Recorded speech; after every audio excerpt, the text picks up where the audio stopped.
or I've presented my case. I'm leaving you, Summit. After what you've just said, you'll forget it. Hello, Ma. Hello, love.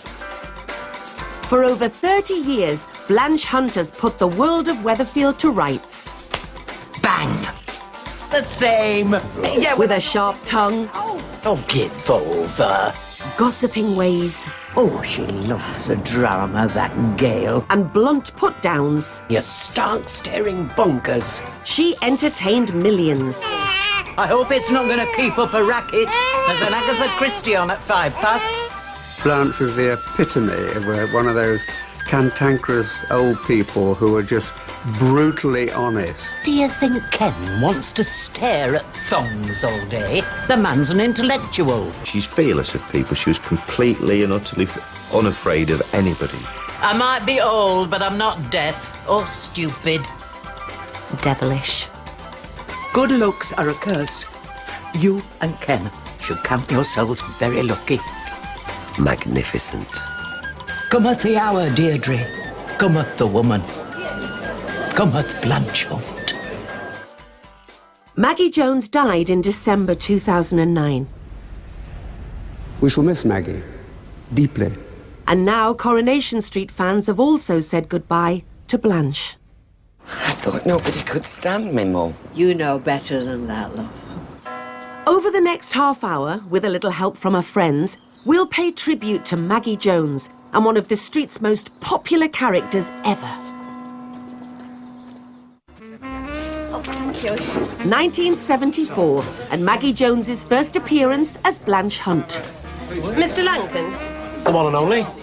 I'm Deirdre's mother. I've got something for you. Well, you should have been by Right from the start, Blanche was a force to be reckoned with. When you deserve sympathy. That night, he were as sick as a cat on bad cockles and stale beer and spent the rest of the holiday in bed. Maggie may have made her debut as Blanche, but she was already no stranger to Weatherfield's famous cobbles. I got Maggie's first appearance on the street was totally different character. Hey, it's your first time, isn't it? Said I played a policewoman. Said I must have been a lousy policewoman because the next time I came back, I was a shoplifter. Tell him you lost your memory. I beg your pardon? Oh, I got away with pounds of stuff in the early days with that tale. Maggie Jones was born in London in 1934. She married barrister Joe Stansfield in 1971, a marriage that lasted until his death in 1999. Well, of course, Maggie had done loads of stuff before she ever got into the street. Maggie Jones trained at RADA, appearing in many stage plays before making her mark in television Lord, I forgot as Polly Barraclough in the mining drama Sam, and in other shows like the detective series Bulman. I watched most of these characters sort of echoing in Blanche, especially that glint in her eye and a slight smile. I loved writing for Blanche. Last producer used to take the mick out of me because I used to add her to every single episode I used to write because I just found her so funny. You're remarkably chipper. Trod on a snail. Just thinking of yourself as usual. About time, too.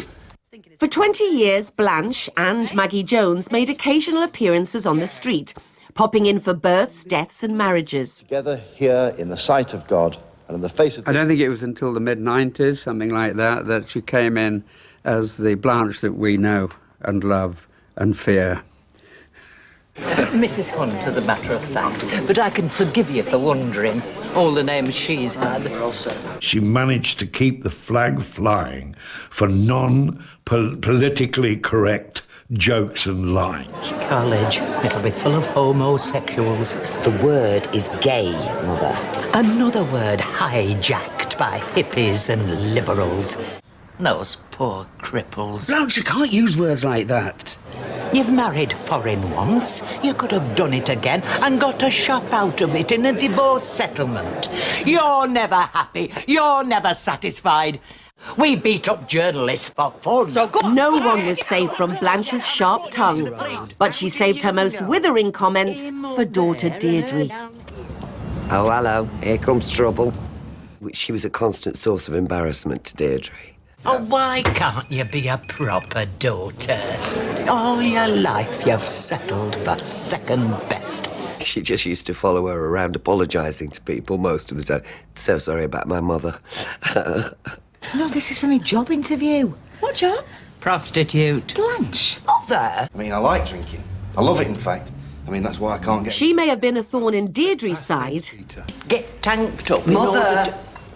What? Don't be so... But having Blanche in the same room wasn't exactly a bed of roses for anyone else either, as Ken and Peter found out in a comedy classic from 2009. Can I ask you something? Well, we don't... They say that alcohol loosens the tongue. Well, you must have talked 10 to the dozen with drink inside you. It was Peter's AA meeting, but she kind of stole the whole thing, really. Is there some correlation between how boring you are and how much you drink? Blanche. She dared to say things in there, in that meeting, that nobody else would have said. You want to get out more.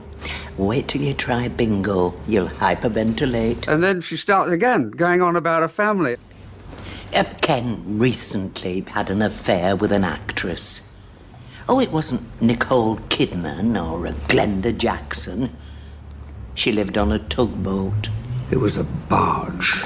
Is there any wonder why I drink? It was absolutely classic. Oh, no, had to make sure that my humiliation was as public as possible. Well, it isn't exactly the bar of the Rover's return, is it? Just as well. This lot a bit foaming at the mouth. But at least one of us is a lady. Outspoken, no nonsense, and brutally honest, Blanche didn't suffer fools. So, what's your poison? Strychnine. Make yours a double. And she definitely wasn't going to be a fool in love. I think over the years she's had her eye on a few blokes. I love you! Though she was hard and brutal and honest and all the difficult things, she really was quite a sentimental old thing. Blanche found love in the most unusual of places. Oh, it was after a funeral.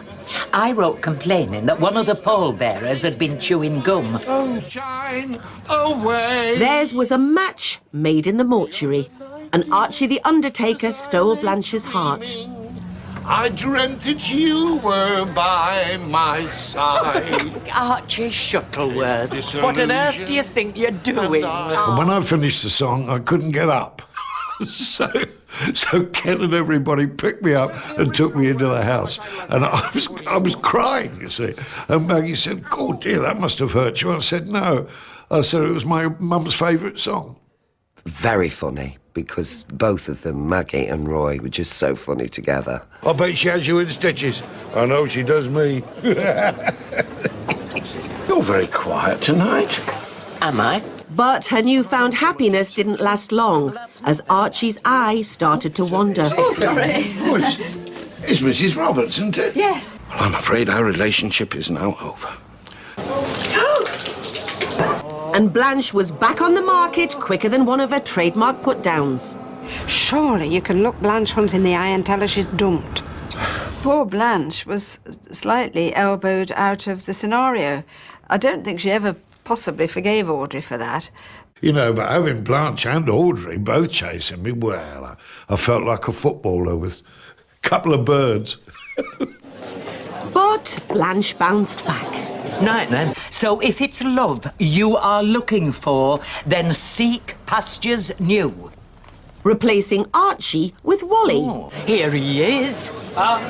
Look at you now, who swiftly replaced her for her granddaughter. Hello, Mr. Bannister. Not so much look back in anger as look back in another bad mood. One author, soon to be con artist later, and Blanche set her sights on someone much closer to home, Simon's other granddad, George. How's young Simon today? And you must be Deirdre, Ken's wife. Pleased to meet you. Blanche, obviously, quite fancied George. Good company. Loaded. I think I'm in love. And got very dressed up. Hello, everyone. And the blusher. She got rather too much on. She looked like she'd come out the toy box. Granny Blanche, why have you got a funny face on? Blanche had a wicked sense of humour. good and bad in this room. So she painted this picture of just the most dysfunctional family that you could ever imagine. This one, she were in prison. I nearly died of the shame. I think you've had enough, Blanche. Oh, well, you certainly have. And this one here, he's an alcoholic, you know. I'll just get you another glass, Blanche, with tea in it. Oh, and now I'm being told off by the former prostitute. Oh, naughty Blanche. Naughty. After 25 years flitting in and out of Ken and Deirdre's lives, Blanche made things permanent in 1999. Suddenly, there were 3 people in this marriage. Hey, there's naught like young love, and that's naught like it. From that moment on, Ken's life would never be the same again. Be a man, Kenneth. For Ken, yes, I think she was the mother-in-law from hell, definitely. Yeah, she always tried to bring Ken down, didn't she? Smells like an anchovies jockstrap in here. She's always having a go at him. Growling at the rest of us like a demented Kenny Rogers. Look, I'm trying to write. I need to focus. See, but he can be a bit pretentious and a bit uppish, and he just needs dragging back down to earth. No husband of mine would get favours at bedtime in that condition. Don't start. When Gail's dad, Ted, arrived on the street, Ken saw an intellectual equal. But Blanche saw something completely different. A grown man dressed as a geisha. Have you gone to start raving mad? Ken is not gay. Just because things seem all right in the bedroom department. Do you mind? You don't have to be Angela Lansbury to piece this one together. Of course, Blanche being Blanche, put 2 and 2 together and made 6. Sorry I was so long ago got waylaid by Rita. You know, I never realised before, she's got the most fabulous skin. A lot of it was devilment, you know, and there was a lot of devilment in Maggie Jones, too. I am not homosexual. Then the cock crew. What I love is when I get a script and I see the wonderful Blanche lines, I can't wait to hear Maggie deliver them, and it is always to perfection. I have nothing against the gays, Kenneth. I just don't want my daughter married to one. I think she knew what she was doing. And, of course, Maggie played it magnificently. I have a perfectly pleasant evening in store with an interesting man who has lived life to the full, a properly rounded human being. Smitten. There's only so much a man can take. Okay. And Ken snapped. What the hell's going on? I were asleep. Get out! Snapped. Why can't he just keep it shut, Blanche, for once in your life? And snapped again. Oh, will you shut your nasty little mouth? I wrote an episode where he'd gone to the pub and he'd had a few drinks. Are you drunk? Damn right I'm drunk. The only sensible option in this madhouse. Blanche has the usual go. A man of your age, weaving about like an old wino. Gives Ken the opportunity to hit back at Blanche, saying, You've been knitting under a guillotine somewhere. But I think secretly, Blanche would have been glad that Ken had a bit of backbone at that moment. You really are a miserable old bat. Despite the harsh words, life at number 1 returned to normal. In fact, better than normal. I'm extremely fond of you. And I felt really quite tearful, and I know she did. There's a side of Blanche that you didn't actually see very often, and it brought tears to my eyes. And it was genuine, and she cared for Ken. Oh, turn it up. But it wasn't just Ken whose relationship with Blanche could be described as explosive. Now look what you've done. She'd given everyone in the family a piece of her mind. Is someone going to cook me tea? Or am I going to have to report you to help the aged? Oh, Blanche. Including her grandchildren. Do you think of other folks' feelings instead of yourself? When she wasn't fighting with them... You nasty-mouthed little madam. She was fighting for them. Give her a chance, Deirdre. She loved her family fiercely, and she would defend them to the last breath. The fact that Blanche is the person that sits them all around that tiny table and tells them the way life is might be the thing that actually saved Barlow's. My hero. Round 1. 2003, and when Tracy got her hands on Roy, Blanche took on the croppers. Stop her giving our flesh and blood away to the freak show at the cafe. And fought for Tracy's baby. He looks like he should be crayoning something, and you can call yourself what you like, but I'm not letting any fella who wears women's underwear anywhere near my flesh and blood. I think we did a couple of takes because it was very, very funny.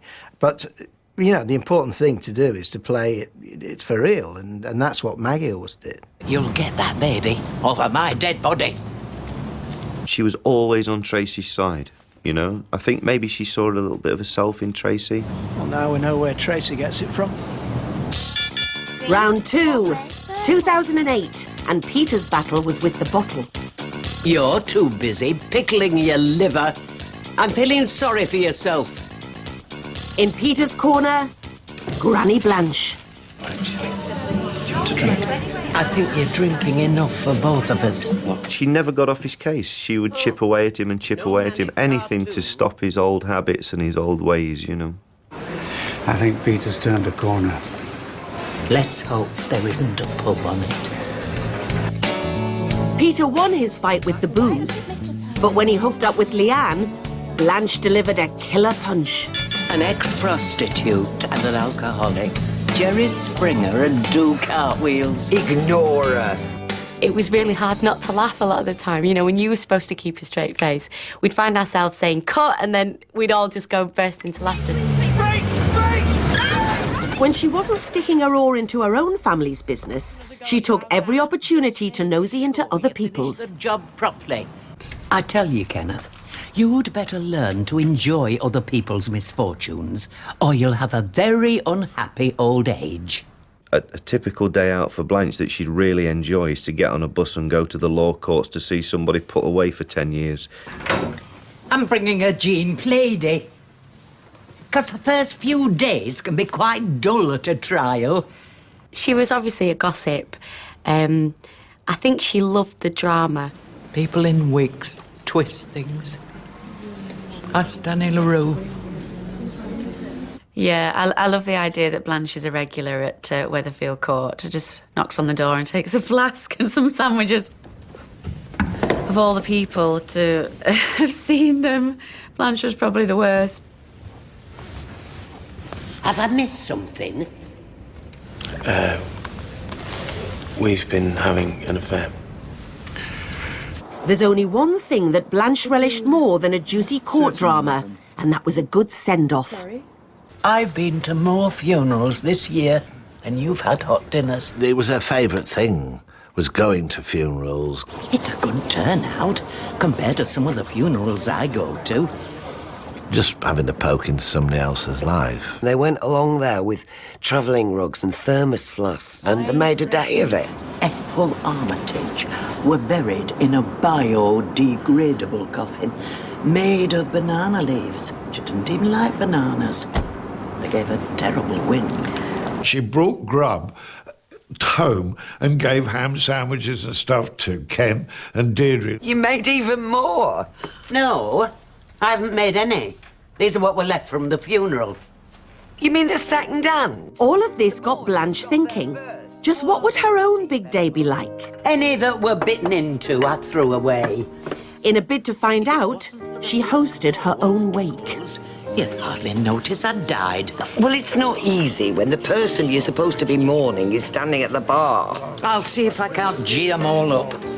But she didn't like what she heard. All I want is a kind word from each of you. It's that too much to ask for? Things that were said weren't very nice, and she didn't like that. But Blanche needn't have worried. She finally got the send-off she would have wanted, and it marked the end of an era. The Barlows will never be the same without you. We shall miss you as part of a family. You were wonderful. There's always the line at the end that you used to have that's now missing. But do you know what? We can all still hear you say it. It's rectal, but it's been through the dishwasher. Blanche's legacy will live on in Weatherfield. Too much eyeliner and roots as dark as her soul. In her wisdom. In my day, when something bad happened, you stayed at home, got drunk and bit on a shoe. Experience. Rickets, TB, rations, those were the days. And advice. If you're unsure about what to say nought. But Maggie Jones will be missed. Hugely. We love you, Maggie. Weep if you must. Parting is hell. But life goes on. So sing as well. God bless Maggie.